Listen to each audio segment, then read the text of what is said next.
Three, two, one. Hi, everyone, and welcome back to the Black Lawyers Podcast. Today, we have the pleasure of interviewing Matthew Graham. How are you today? I'm doing well. How are you? I'm honored to be here. Yes, yes, yes. If you don't know about Matthew, just Google his name. He's been all over the news for probably the last year since the last bar exam. This is our very special bar exam episode where we give bar exam takers tips. He scored one of the highest scores, 309, in with the Maryland bar exam. So we're excited to have someone on that has been through the trenches, knows what it feels like. I don't care how many times you take a bar exam, it does not feel good. It's just not. It's a mind game, and I know you'll get into that a little bit with your tips. But before we do that, I wanted to first start off with legal hot topics because we make all our guests play legal hot topics. Okay, so our first legal hot topic is it's related to diversity and inclusion regarding affirmative action. Um, if you're listening, you may or may not know that affirmative action, at least through schools, no longer exists. So if you're entering school, they are no longer allowed to constitutionally consider your race as a part of their decision making process. They felt like that violated the Constitution. And so for our law students that are taking constitutional law, that will reign true in terms of the Constitution and certain things it affords.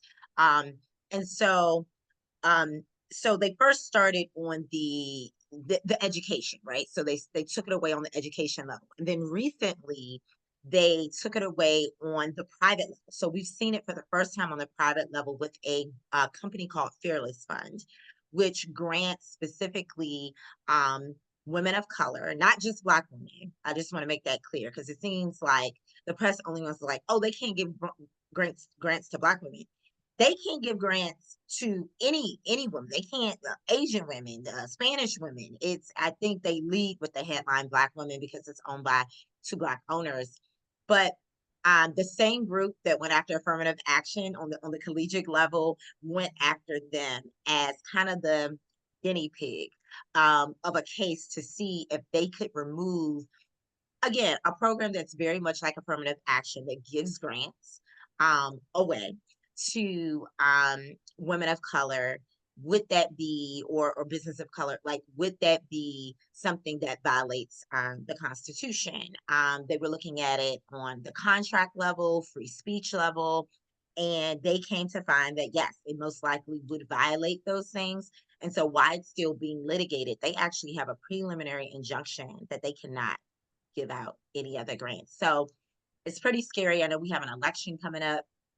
So we just wanted to hear your thoughts just in general about like affirmative action on any level, whether it be collegiate or business, and why you think it may be important, and just your general thoughts on that. No, thank you. And again, thank you for allowing me to be here. So I'm actually on the DEIB, Diversity, Equity, Inclusion, Belonging Board or Committee here at my firm. And I think it's extremely important. Now, I understand that getting into a school or a company or whichever on your merits is important, but I also think that there is underrepresentation of minorities, of women, of, the gay community. So I do think that it is important to have diversity in any community that you have, whether it be at work or at school. When you look around and you see someone that looks like you, it brings a sense of comfortability. It allows you to think in your mind, hey, I'm here and I see someone who looks at me here and I can make it there as well. And when you don't have that, you lose a sense of belonging and a sense of belief that may affect how you do in school, how you perform at work. So I just think that it's important to make sure that we have minorities in these spaces. We have more women in these spaces. We have the LGBTQ community in these spaces to make everyone feel like they have an opportunity to succeed. So I don't agree with the lack of affirmative action or them taking it away. I do think it's important. I do understand getting in on your merits, but I do think it's important to at least exercise the idea of having more minorities, more women, more LGBTQ. It's extremely important. I know for me at least, but I think others in my position could speak to that as well.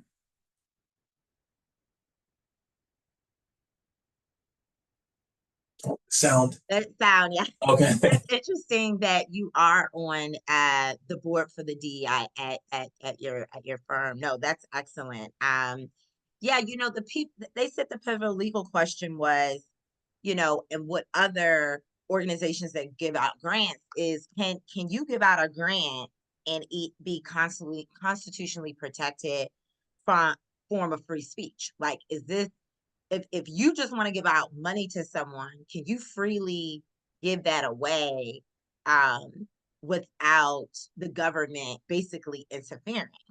And so it when you look at it under, and again, you'll have to know this for the bar exam, but certain things require strict scrutiny versus, the other types of scrutiny levels.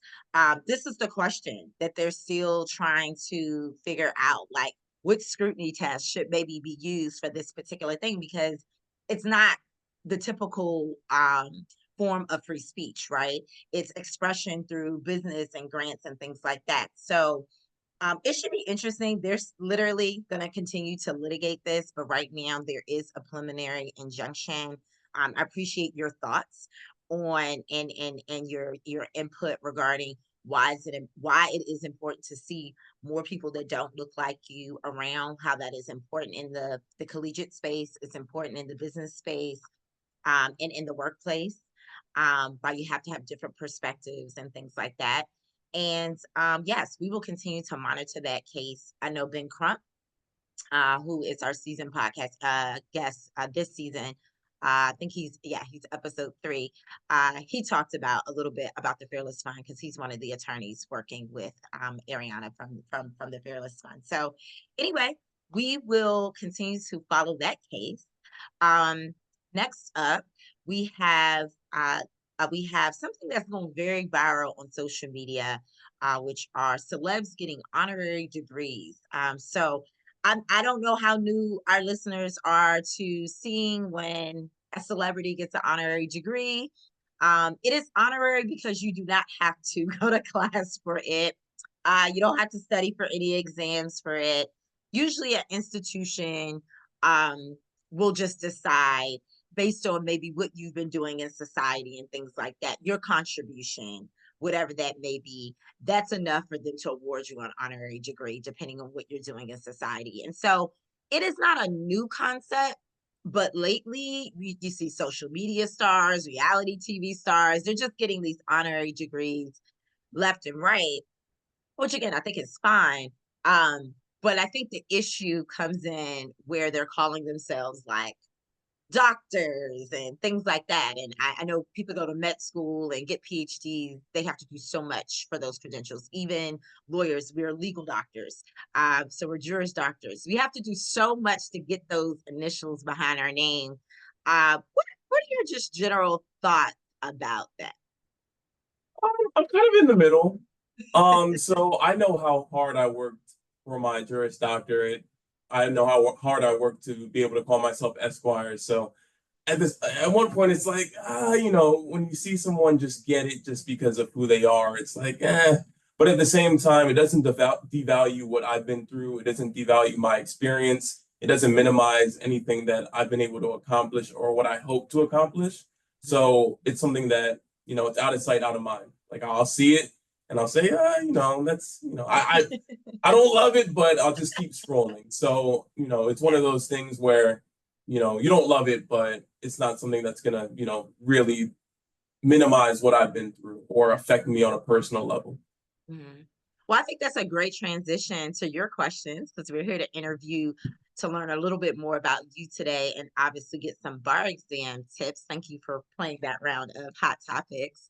Um, would it in terms of who were you before you became this attorney, got this high score in the bar exam? Where are you originally from, and what led you down the path of saying, you know what, I think I'm gonna go to law school, I'm gonna be a lawyer. Yeah, no. So I'm originally from Gaithersburg, Maryland. I moved to Frederick, Maryland when I was 12 years old with my family.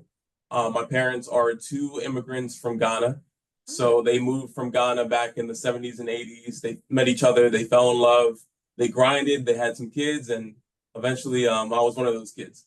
So my path is a little different from the usual path. I was a chemistry major in undergrad. Coming from a parents from Ghana, it was always medicine, medicine, medicine, like science, science, I was science. gonna say that. I was surprised they were gonna make you pre-med. So I was a chemistry major and I was a pharmacy technician during undergrad. I went to undergrad at Towson University outside of Baltimore. So while I was working as a pharmacy technician, I would always, the best part of the job was talking to the patients that walked up to pick up their prescriptions, right? I didn't love counting pills. I didn't love standing behind the counter. I felt restricted. I knew I loved to public speak. I knew I loved to debate, but medicine was the only thing I really knew. So I'm a brother of Alpha Phi Alpha Fraternity Incorporated.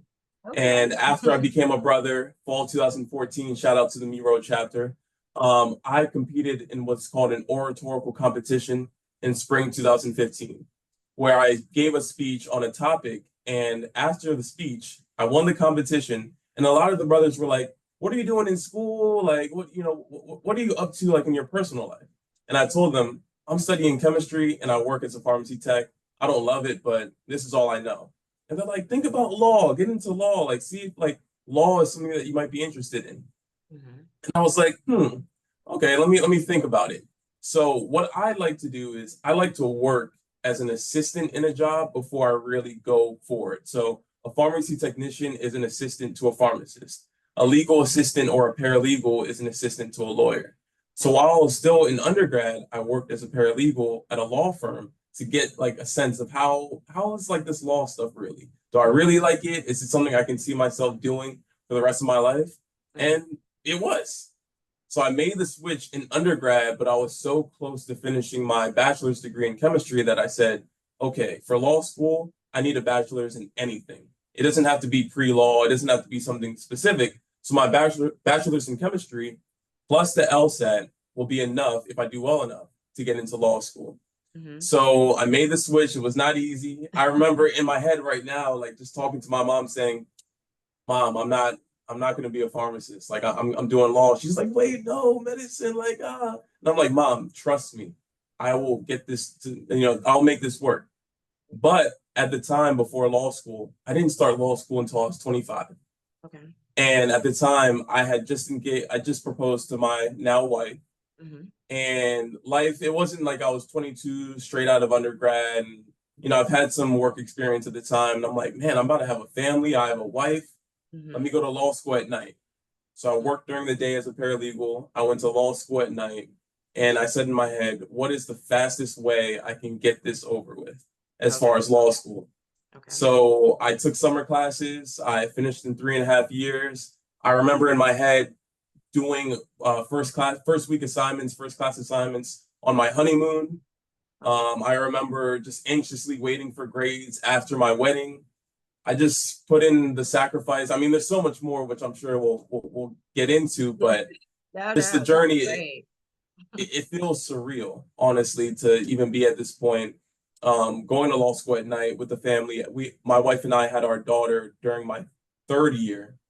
So about 6 or 7 months before I graduated, we had our daughter. So just seeing the motivation with her, seeing the motivation having a wife, it was just I had to get this done. And I'm blessed to be able to. I graduated early. I finished the top of my class, and I knocked out the bar exam. And I'm super just happy about how God has blessed me. So Yes, God definitely bless you, and shout out to your wife because she sat. Look, she needs an honorary. You talk about honorary degrees. I don't know what she does, but she needs an honorary JD for being on this path with you. No, I think that's amazing. Number one, that you switched from pre med to pre law, and I always tell people you can literally major in anything. So luckily for you, that didn't stop you. Um, Also, it may be a little known fact to some of my listeners.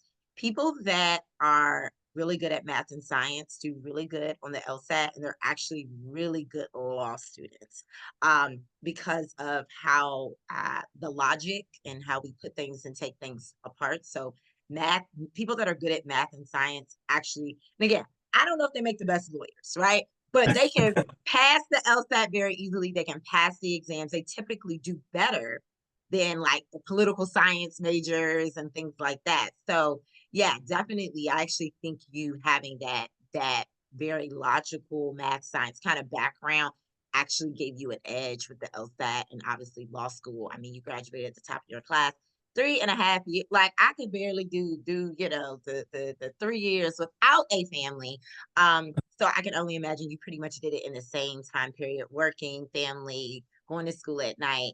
I think if you're listening, if you're making any excuses about law school right now or the bar exam, I don't think you can make an excuse after hearing that story. I think that's a pretty amazing story, that you did all that with your journey. And so, no, we just, I know it's been a whole year since all this has happened with your exam score and everything, but our hats off are to you and your family for making that sacrifice. And you're definitely going to inspire somebody that's listening to this or has listened to some of their interviews that may be struggling with school or trying to go to school later with a family or just trying to go to school later.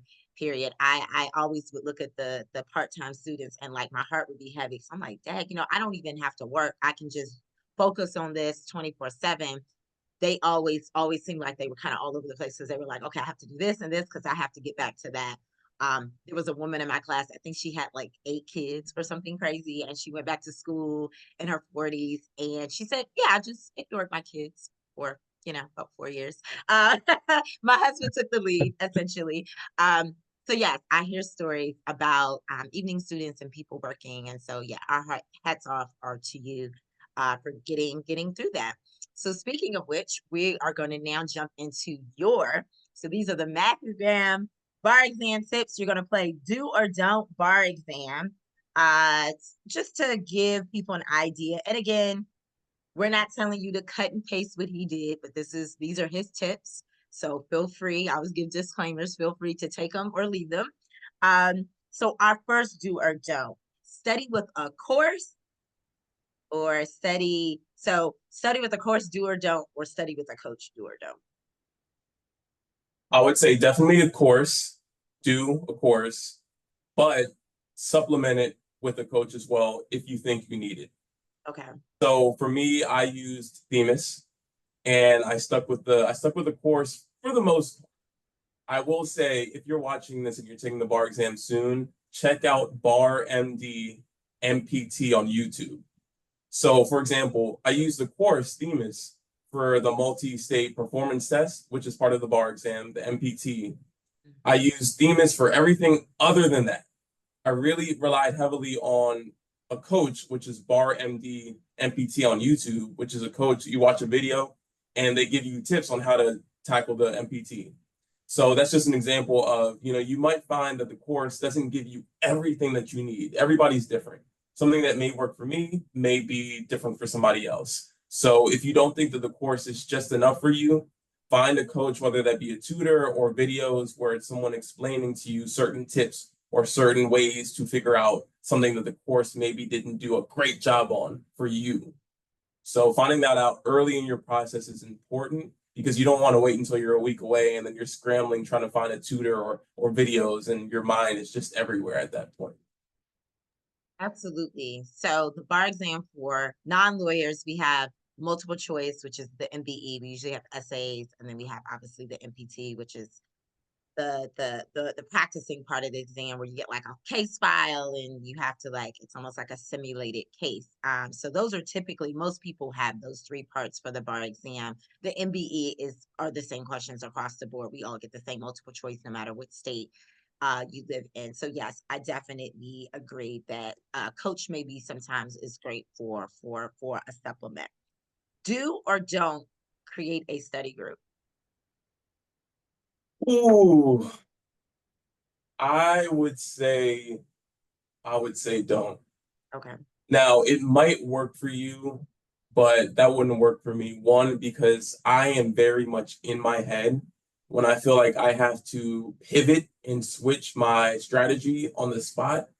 I like having the option to do that. And maybe with a study group, you might have somebody say, hey, let's work on C, but you still think you need more work on B, but you're going to go to C because you want to stay a part of the study group. It might throw you off. And then also, comparison is the thief of joy. I was not knocking out 100% on all the practice exams going into the bar exam. So if you're with someone who may be practicing at a higher level than you, they're doing better than you on the exams, it might lower your confidence. It might tell you, hey, I'm behind. Like, I don't know what I'm doing. Like, it might have you worrying to the point where you're losing confidence, which will definitely confidence, if you don't have it on game day, on bar exam day, it's going to mess you up. So personally, I don't think it's best. If you do, for example, maybe once a month you meet up with some people, and just if you have any questions that are just in the back of your head, like, hey, I cannot figure out how to do this breach of contract UCC application, like, what do you guys think? And then you go back and you keep going on your own. But if it's every day you're with a study class, that wouldn't work for me. But if it would work for you, then so be it, but it's a don't for me. For you. Okay. Do or don't work during studying for the bar. I think that's dependent on your life situation. I would not advise, don't work if you don't have to. This exam is twice a year, and failing it once, I know a few people who unfortunately weren't able to pass it on the first time. It's devastating because financially, if you have loans you have to pay back, if you have a family, if you're trying to move on in life, if your job is contingent on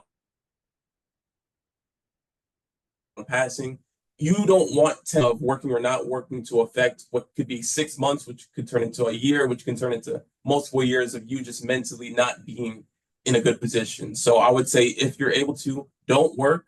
But if you have no choice, maybe see if your employer will give you 2 or 3 or 4 weeks off before the exam to study, like to not cram, but really, okay, now is my time to really go 110%.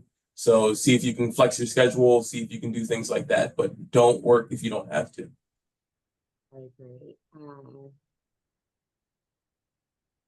Do or don't make um study cards like out of your outlines, because sometimes people are like, oh, it's like twice the work. But do you think about study cards made out of outlines?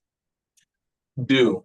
I think those are great. And I also think using mnemonics, I think mnemonics is the word. So for example, use a word like April. So April, I'm trying to think about one of the exceptions to hearsay. It's like if the person is absent, privileged, if they're I can't remember all of them, sorry, but just No, use no, no, because mnemonics. I'm So thinking, use I'm like words. APRIL thinking for you too over here. So use words that if you can say the word, you can quickly write down, like if you're trying to remember the hearsay exceptions or you're trying to remember all the different rules for a specific topic. If you can use a word like jelly or April or just a word that comes to your mind and you can just say what A means, what P means, what R means, what I means, what L means. I use those heavily, and with using cards that helps as well because I'll pull a card and it'll say April and I'll say, okay, the hearsay Understand. exceptions, and then I'll put the card down and I'll pull a card and it says May and I'll say, okay, M stands for this, A stands for Y. So when I'm taking the MBE, the multiple choice part, and I can write in the notebook and I can say, okay, hearsay exceptions right here. Okay, I'm trying to think. Let me write down April. And I'm like, which one of these applies? Wait, R means this. Yes, So that's it'll just awesome. help you, it'll help you get it. It helped Yeah. me, so definitely do use study cards, use mnemonics on the study cards. Writing paragraphs on the study cards may not be as efficient, but if you can Hmm. write a 5 letter word and you can remember what each letter means, then it'll help you memorize quicker. Yeah. I'll give somebody else on this episode another freebie. Taco, because I always for contracts. Terms, acceptance, consideration, offer. If you're trying to remember contracts. So yeah, it's like I said, to this day, I remember taco because it's easy to remember the word taco. So yeah, definitely I love that idea of putting the letters on the cards. Do or don't be on social media Um, during study time. I I was I would say personally do but limited. Yeah, for me, I needed some sense of normalcy. Hmm. So when I was on study mode, so my schedule is like if I'm studying from 1 to 5, I'm not on social media, I'm on the books. But from 5 to 6, like I can hop on social media, just see what's going on, eat dinner, or just just have a sense of this is important. This test is something that I'm going to dominate and knock out, but it is not my existence. Like, I still need to feel like me in a sense. I like to go on social media and read sports articles. So let me just see what happened in the world of sports today and then get back to studying. But if you're the type of person that you hop on TikTok and you're on TikTok from 5 p.m. to midnight and it's hard for you to get off, then maybe you don't want to be on social media. So just know yourself, know if you're capable of once it gets to a certain time, I'm able to log off and get back and refocus. If you're able to, then don't be on. If you're able to, then do be on social media. But Mhm. if you're not able to, then don't. And if you think you're not sure, then just play it safe and don't. Okay, that's fair. I definitely think some level of limitation, even if you're on. Um, do or don't start a new relationship before the exam. So luckily I was married before I started the exam, so I would not. It is something that I know that I just discussed having some sense of normalcy, but a new relationship can be something that, love at first sight, you can be all the way locked in right before, and you don't want the emotional swings of what if something goes wrong, what if he or she's not texting back fast enough. Like, you don't want to worry about all of that. I would say just wait until after the bar exam to worry about that. So Right. don't. Don't. All right. I concur. Do or don't keep an exercise routine during the bar study. Some people have like intense, um, gym routines. Is that something that you recommend if someone has a gym routine? Yes, definitely do. That goes back to the normalcy part. And it's just something to allow you to clear your head. So even if it's going on a 10-15 minute walk, just get some fresh air. Everyone's under that pressure and that stress. So if you're able to get some exercise in and free your mind, then that'll be great. So I would definitely say do for an exercise regimen. Okay. Do or don't bring lunch on your exam day. Um, I would say do. Depending on where you're taking your exam, there may be some options near you to quickly grab something, but it's such a short time. If I remember the break, maybe it was 45 minutes, something around there, maybe a little bit shorter, a little bit longer, but I would say don't pack something heavy because you're not going to have time to really run to the restroom a lot. I would say if you can just have something you can snack on, maybe a Nutri-Grain bar or just like a small snack, something so your stomach's not growling, but you're not feeling like I gotta run to the restroom or I had too much to drink, something that just keeps you going. So do bring lunch, but make it light. Do or don't talk to people during the break on exam day. Don't. Do Don't. not do it. It is the worst.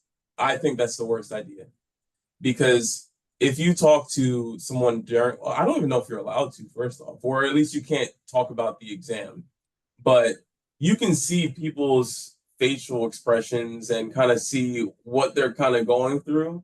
And if you hear somebody talking about something where it's like, I definitely didn't do that for that MEE question, or I definitely had this for that MPT question, it can throw you off going forward. So I would just, whatever you're comfortable with, whether that be listening to music or just being by yourself in your car, I would do that, but I would not talk to anybody else because it's going to make you second guess everything you just did and what you have going forward.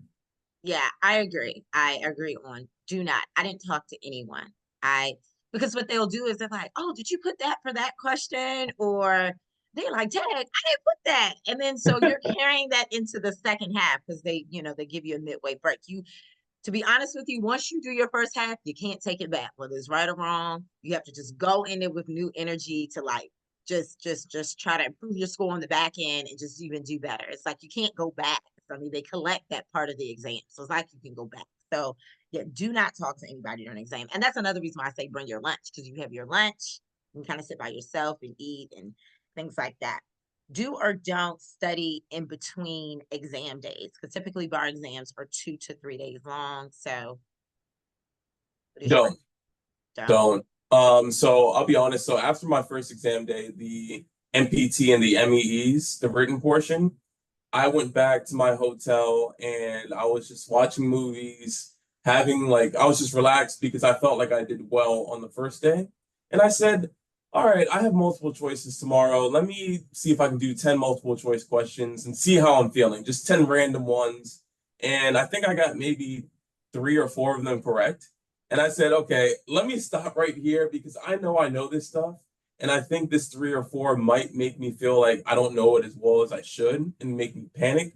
So let me put it away, get back to the movies. And then I went in the next day and I crushed the multiple choice portion. So I think you have to understand that the day before, you know what you know. And you don't want to panic because you're getting something wrong and you're like, oh, like this one specific portion of contract law, I just cannot get a question right. So I'm going to panic all night. And the 99%, the other 99% of the MBE, I'm going to do worse on because I was worrying about 1% all night. I lost sleep. I'm stressed out. You don't want it to be like that. You know what you know at that point. You don't need to score 100%. You don't need to score 90%. You don't need to score an 80%. You don't even need to score 70%. At that point, it is what it is. Just be confident, get rest, and knock it out. Well, I'm assuming then that would be your same recommendation in terms of studying the day before. Would you just do maybe your flashcards? Would you do anything the day before? So the day before the first day, Yeah, the day before. um, I would say do in the morning.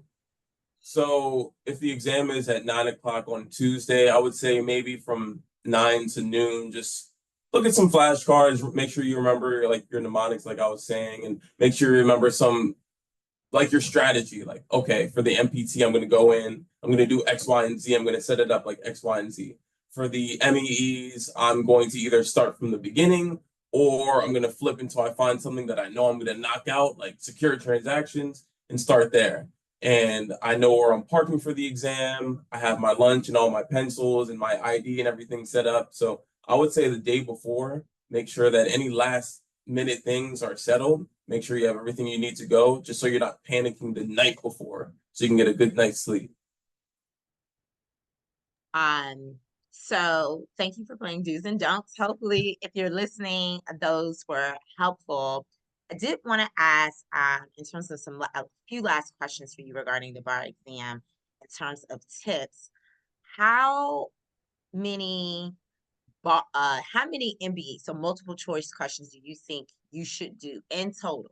You know, which you should at least try to generally reach for before the bar exam, and I would say maybe how many essays. I know it's more or less probably multiple choice, but in terms of just approximately where you think someone would be pretty prepared if they hit somewhere near that threshold for essays and multiple choice questions. But I'll have you start with multiple choice question. Multiple choice total. Well, I'll go by day. I would say about 25 a day.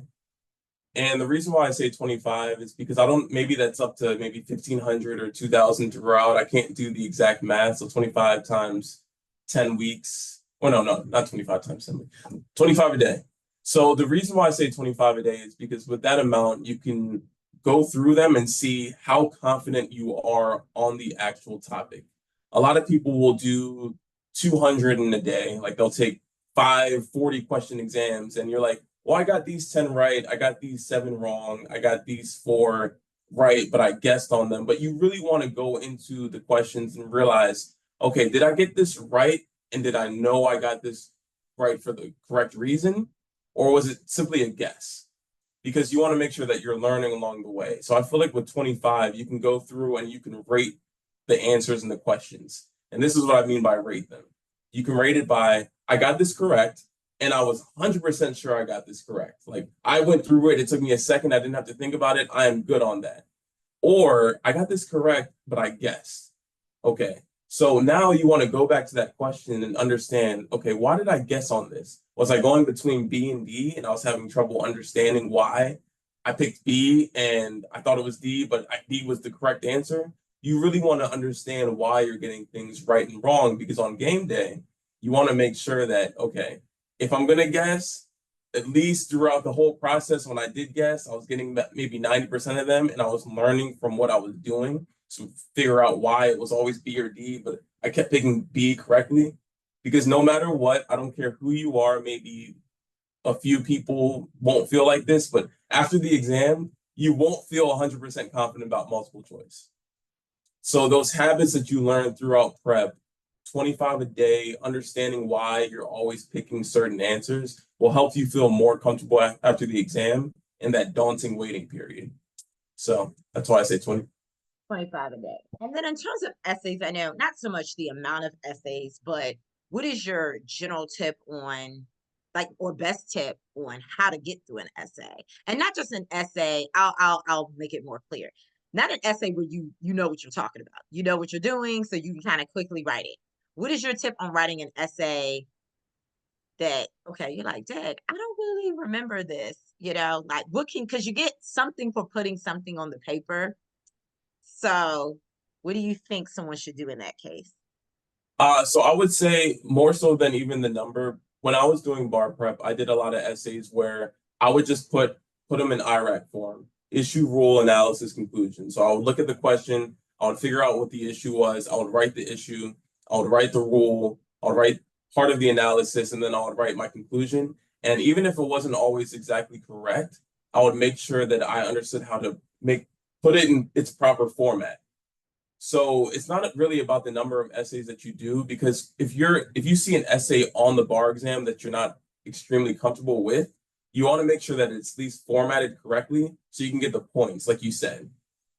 The graders are looking to give you points. They are looking for you to be able to find out what the issue is, even if you're not 100% sure, find out or use some sort of rule, even if it's close or if it's not really the rule they're looking for, but it's a rule, and you make your analysis based off whatever rule you put in the IRAC format. So practicing the format and practicing, not giving up when you're not extremely comfortable on a topic, it's at least putting it in the format will help you feel more comfortable on game day. I concur. Definitely just use IRAC. Contract, put some rules on a contract. You never know what will get you the point. And they actually, I feel like, give you points if it's organized. So definitely put something down on the paper. Last question. What is your best general tip overall for someone taking the bar exam? Again, for the first time, like what, you know, I always tell people it really is a mind game because for the most part, you already kind of know what you know, you don't, or whatever you don't know, you probably don't know, right? So it's like you kind of just have to embrace that. I tell people that. Um, but yeah, what would you say, just in general, like what would be your best tip in terms of someone going into the bar exam for the first time? It's all about confidence. I remember, so I studied for 9 weeks. The first 4 to 5 weeks, when I would take a practice exam, I wouldn't do great on it. I would do okay or a little bit poorly. I would call my wife and I would say, "Man, I'm not getting it. Like, I'm scared. Like, what if I fail? Like, this is not like going well. Like, they're saying like the average score is 62% and I got a 57. Like, I'm behind. And you're just thinking about, well, what if I fail? I'm not going to be able to provide for my family, or I'm going to have the student loans, or I'm not going to be able to get a job. Like you're thinking about all of this, and it's making you scared of the exam. Like you're fearing the bar exam. But when you shift your mindset to this exam is one thing away from me accomplishing what I've worked either my whole life or all these years, or I spent all this money on, or sacrificed going to parties or missing events. Like this one exam on these 2 days is what's keeping me away from all of that being worth it, all of my dreams being achieved. So I'm going to dominate it. I'm going to crush it. Like this is like it's personal now. Like you're in my way, get out of the way. Like Yeah. when you get that mindset in your head, like, okay, like this is it. Like Hmm. when I was going into the bar exam the day of, like I don't know if you're familiar with like Stone Cold, the wrestler, like his Hmm. like the glass shattering coming out. I was listening to that. I was pumped because I knew how much time I sacrificed away from my family, my wife, my daughter. I knew the events I said no to. So in my head, I was like, look, you're getting out of the way right now. Like, I'm not coming back to see you as in the bar exam. I'm not dealing with you again. I'm not missing all that again. I'm not spending more money on all these laptop fees and registration fees. Like, this is it. So when you get that mindset to dominate it instead of being scared of it or fearful of it, then I think you'll be able to achieve what you're meant to achieve on the exam, which is ultimately just to pass it. I'm proud of the 309, but if it was a 269, you need a 266 in Maryland to pass, I would have been just as happy. But just pass it, move on, get that Esquire, and be the lawyer, or if you use your degree for something else, be whoever you're meant to be after you get past that hurdle. Well, thank you so much for those tips. The Black Lawyers Podcast, we do have a pass the bar exam kit on our website, theblacklawyers.com. We're also going to summarize some of the tips that Matthew put. We're going to put them actually in the down in the description of the episode, so people can access those resources pretty quickly from the episode. Um, I have one last tip for a bar exam. People taking the bar exam. If you're taking the multiple choice and you're running out of time, again, you can't get credit for not filling anything in. So you have to choose a letter. A, B, you have to choose a letter. So only choose one letter and fill it in for the remaining questions that you don't have, because just statistically, one of the answers will be correct. And as you said before, you don't have to have the highest score, you just have to have the passing score. So never leave anything blank. Never leave anything blank. I always tell people to choose one letter and fill in the rest of the bubbles. And yes, thank you for all your tips. Every time I talk to people that do really well on the bar exam, I always learn something new. So I definitely learned some tips from you. Not that I'm planning on taking any more exams anytime soon. But yes, no, those were excellent, excellent tips. We actually end each episode with a Black Excellence Moment of the Week. And our Black Excellence Moment of the Week is Quavo, the rapper Quavo, and VP Black attorney Kamala Harris. They recently, I think I want to say about a week ago, did it's called the Rocket Summit. It's an annual summit talking about promoting, it's basically an anti-gun violence campaign because as most people know, his Migos group member Takeoff was killed. So we um, we celebrate and honor VP Kamala Harris and Quavo for essentially going out there campaigning. We know voting is around the corner. Guns is one of the big things on the ballot box. But yes, we commend them on this anti-gun violence campaign, and Quavo using his celebrity status for something positive in the community. With that being said, where can people find you on social media?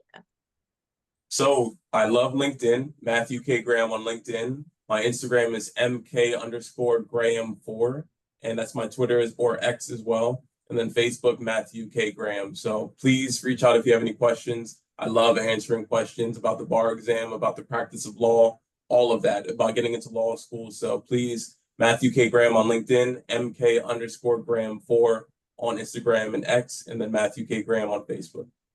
And with that being said, we are rooting for everyone Black. Take care, everyone.